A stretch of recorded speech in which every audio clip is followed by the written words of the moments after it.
మంత్రి గారి shadow CCL అనే ఒక వార్త చూస్తున్నాం. ప్రధానంగా ఫైనాన్షియల్ డిస్ట్రిక్ట్ కేంద్రంగా వీళ్ళ యొక్క కార్యకలాపాలు జరుగుతున్నట్టు మనం చూస్తున్నాం. ఇందులో అధికారులు ఉన్నారంట, ప్రముఖులు ఉన్నారంట, చాలామంది కేంద్రంగా జరుగుతున్నటువంటి ఈ వ్యవహారం ఏంటి అనుకోవాలి? అసలు మనకు స్వాతంత్రం రాకంటే ముందు బ్రిటిష్ వారి పాలనలో దేశాన్ని ఒక సంస్థ ఏదైతే మన ఈస్ట్ ఇండియా కంపెనీ ఉన్నదో, ఈస్ట్ ఇండియా కంపెనీ వ్యాపారం పేరు మీద వచ్చి ఈ దేశంలో యొక్క మొత్తం సంపదని ఎలాగైతే కొల్లగొట్టిందో ఆ రకంగా పోరాడి సాధించినటువంటి తెలంగాణ అద్భుతంగా దేశంలోనే ఒక పేరుగాంచిన నంబర్ 1 స్థానంలో తీర్చిదిద్దినటువంటి తెలంగాణ హైదరాబాద్ను ఈరోజు కాంగ్రెస్ ప్రభుత్వం వచ్చి ఒక ఈస్ట్ ఇండియా కంపెనీ లాగా ఈరోజు పొంగులేటి శ్రీనివాసరెడ్డి గారు రాఘవ కంపెనీ వివిధ కంపెనీల్లో సెల్ కంపెనీల్లో షేర్లు పెట్టుబడులు పెట్టి వారి కంపెనీతో పాటు అనేక కంపెనీలతో ఈరోజు హైదరాబాద్ని ఒక చెరబట్టినటువంటి ఉదంతాలను మనం చూస్తూ ఉన్నాం. గతంలో బట్టి విక్రమార్క గారు ఇప్పుడు ఆనాడు సిఎల్పి నాయకుడుగా పాదయాత్ర చేశారు. తెలంగాణలో పాదయాత్ర చేస్తూ కేసీఆర్ గారు 20 లక్షల ఎకరాల భూములను నిషేధిత జాబితాలో పెట్టారు. కాంగ్రెస్ అధికారంలోకి వచ్చినంటేనే మొత్తం నిషేధిత జాబితాను ఎత్తేస్తాము అని మాట్లాడినటువంటి ప్రభుత్వ పెద్దలు ఈరోజు అధికారంలోకి వచ్చిన తర్వాత మళ్ళీ ఈరోజు నీ పొంగులేటి శ్రీనివాసరెడ్డి గారు రెవెన్యూ శాఖ మంత్రులు వారు ఒక షాడో సీఎంగా ఈ రాష్ట్రంలో అవతారం ఎత్తుతూ చేస్తున్నటువంటి ప్రక్రియ ఉదంతాలను మనం చూసినట్లయితే ఒకసారి చూడండి. 20 లక్షల గతంలో ఉంది అని వాళ్ళే చెప్పారు.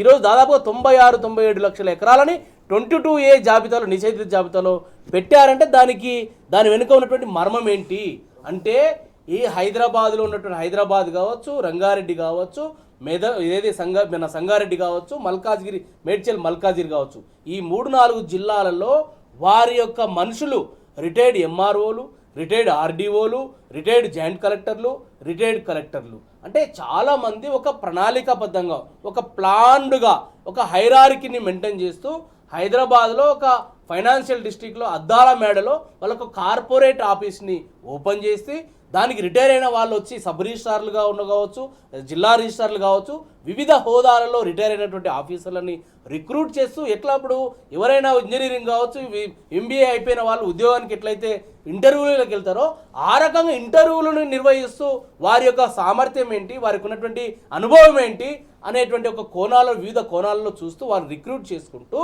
ఎవరి అందిన కాడికి ఎవరి దీంట్లో అందిన హస్తం ఎవరిది ఏంది, ఎవరికి ఏ రకమైనటువంటి అవగాహన ఉన్నది భూముల మీద, ఏ రకమైన ఆర్డర్లు రాస్తారు వీళ్ళు, ఎలా లిటిగేషన్ భూముల మీద ఎవరికి అవగాహన ఉంటుంది, వీళ్ళందరినీ సెలెక్టెడ్గా రిక్రూట్ చేసుకొని వారి ద్వారా ఈరోజు హైదరాబాద్లో ఉన్నటువంటి హైదరాబాద్ చుట్టూ ఉన్నటువంటి భూములను చెరబట్టేటువంటి పరిస్థితి ఉంది. వారు చాలా ప్లాన్డ్గా ఒక పద్ధతి ప్రకారంగా మొదటగా వెళ్తారు. ఏ గ్రామ పరిధిలో ఏ రెవెన్యూలో ఏ భూములు విలువైనటువంటి భూములు వాటిని ఎట్లా కొలగొట్టాలి అని చెప్తే ఆ ప్రభుత్వ పెద్దల యొక్క సూచన మేరకు రెవెన్యూ అధికారులు 22Aలో పెట్టడము, లేదా ఇది ప్రభుత్వ భూమి అని చెప్పేసి చెప్పడము, తద్వారా మధ్యవర్తుల ద్వారా ప్రభుత్వ పెద్దల దగ్గరికి వచ్చి ఇది 50-50 లేకుంటే 70-30 మేరకు ఈ యొక్క పంపిణీ జరుగుతూ ఉన్నటువంటి పరిస్థితులు చూస్తూ ఉన్నాం. కోకొల్లలుగా చూస్తున్నాం. ఈరోజు హైదరాబాద్ సరిహద్దులు మొత్తం అన్ని జిల్లాల్లో ఏ రకంగా ప్రజలు 22Aలో మా భూములని, మా ఇండ్లని, మా ప్లాట్లని 22Aలో నిషేధిత జాబితాలో పెట్టారని ఉద్యమాలు చేస్తూ ఉన్నారో చూస్తూ ఉన్నాం మనం. కాబట్టి ఇప్పుడు CCILA కావచ్చు, రిజిస్ట్రేషన్ స్టాంప్స్ అండ్ రిజిస్ట్రేషన్ ఆఫీసులు కావచ్చు, ఇవన్నీ కూడా బ్రిటిషర్ల కాలం నుంచి కూడా నాంపల్లిలో ఉన్నటువంటి కార్యాలయాల్లో పనిచేస్తూ ఉన్నాయి. ఎవరు కూడా ఆ కార్యాలయంలోకి వెళ్ళి చొరబడి పనులు చేసేటువంటి పరిస్థితి లేదు గతంలో.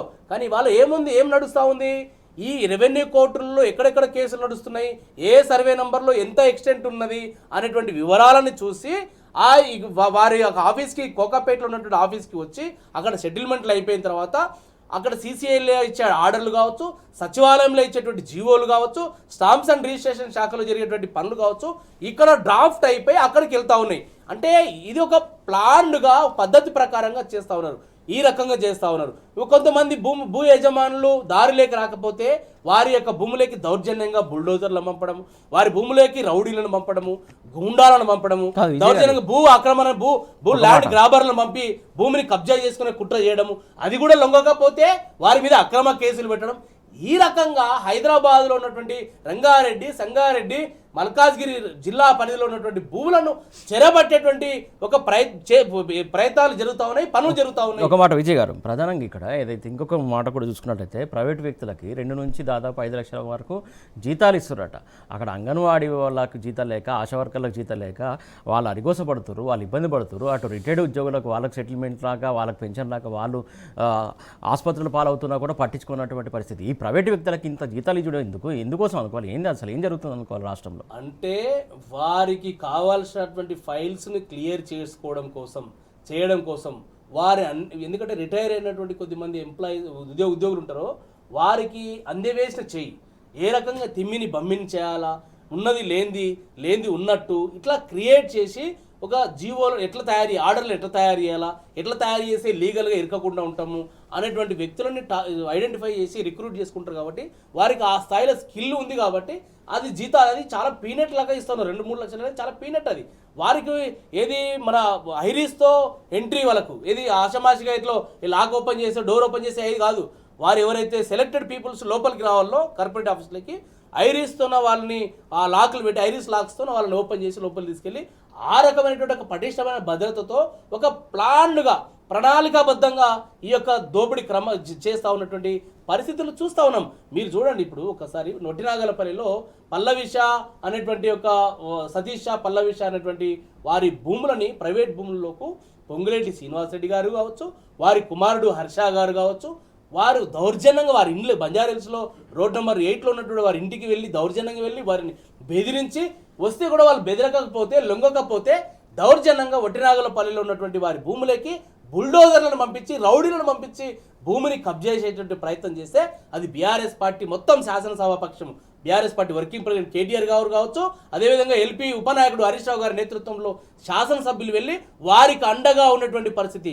అదేవిధంగా నాదర్గూల్లో ప్రభుత్వ భూముల్లో కూడా పేద ప్రజలు వ్యవసాయ పనులు చేసుకుంటూ ఉంటే అక్కడ కూడా భూముల్లో శంషాబాద్లో దాదాపు 170 ఎకరాలకు వాళ్ళు క్లియర్ చేసినటువంటి వేల ఎకరాల భూములను 1000 కోట్ల విలువ చేసేటువంటి భూములను దారాదత్తం చేసుకుంటూ వాళ్ళు వశపడిచి కుట్ర చేస్తూ ఉన్నారు. రేవంత్ రెడ్డి గారు గతంలో ఇంకో మాట మాట్లాడారు. కేసీఆర్ గారు అన్ని భూములని అమ్ముకుంటూ వెళ్తే మరి రేపొద్దున ఎవరైనా చనిపోతే బొందల గడ్డలు కూడా పెట్టడానికి అవకాశం లేకుండా చేస్తూ ఉన్నాడు కేసీఆర్ గారు అని రేవంత్ రెడ్డి గారు చెప్పారు. మళ్ళీ ఇవాళ ఏం చేస్తున్నావు రేవంత్ రెడ్డి గారు? నువ్వు చేసినటువంటి నీతి ఏంది, నీ జాతి ఏంది తెలుసుకోవాలి కదా. మొత్తం ప్రభుత్వ భూములను అమ్మకాన్ని పెట్టింది, ఇవాళ ప్రైవేట్ భూములను కబ్జా చేస్తాను.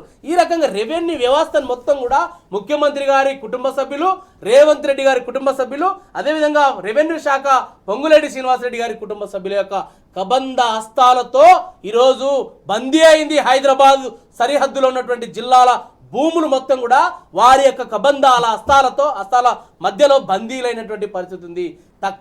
మేము బీఆర్ఎస్ పార్టీ హెచ్చరిక చేస్తూ ఉంది, మీరు ఈ రకంగా చేసుకుంటూ వెళ్తే మా ప్రభుత్వం రావడం ఖాయము. ఖచ్చితంగా దీని మీద ఒక పటిష్టమైనటువంటి ఒక విధానాన్ని తీసుకొచ్చి భూములను మీరు ఎక్కడెక్కడైతే దౌర్జన్యం చేసి లాక్కున్నారో ఆ భూములను కూడా మొత్తం కూడా ప్రభుత్వ పరం చేయడం ఖాయము. మీరు గుర్తుంచుకోవాలా, పొంగులేటి శ్రీనివాసరెడ్డి గారు, రేవంత్ రెడ్డి గారు, మీ ఆటలు ఇంక ఎక్కువ రోజులు సాగవు. ఒక 1 ఇయర్ మాత్రమే మీ ఆటలు సాగే అవకాశం ఉంది. మీ ఎక్కువ రోజులు మీరు అనుకుంటున్నారు మీరు ఏదో శాశ్వతమని, మీరు ప్రభుత్వం శాశ్వతమని. నీ ముఖ్యమంత్రి కుర్చీకి ఈరోజు ఎసరు పెట్టినటువంటి పరిస్థితిలో అన్ని పత్రికలు రిపోర్ట్ చేస్తున్నాయి. దాన్ని దృష్టిలో ఉంచుకొని భూముల జోలికి వస్తే మాత్రం ఖచ్చితంగా తిరుగుబాటు తప్పదు. ప్రతి ఒక్క వాడికి, ప్రతి ఒక్క వ్యక్తికి భూమి అనేది ఒక సెంటిమెంట్. వారి భూముల జోలికి వెళ్తే మాత్రం ఖచ్చితంగా మీకు తిరుగుబాటు తప్పదని బీఆర్ఎస్ పార్టీ తరఫున హెచ్చరిక చేస్తా ఉన్నాను.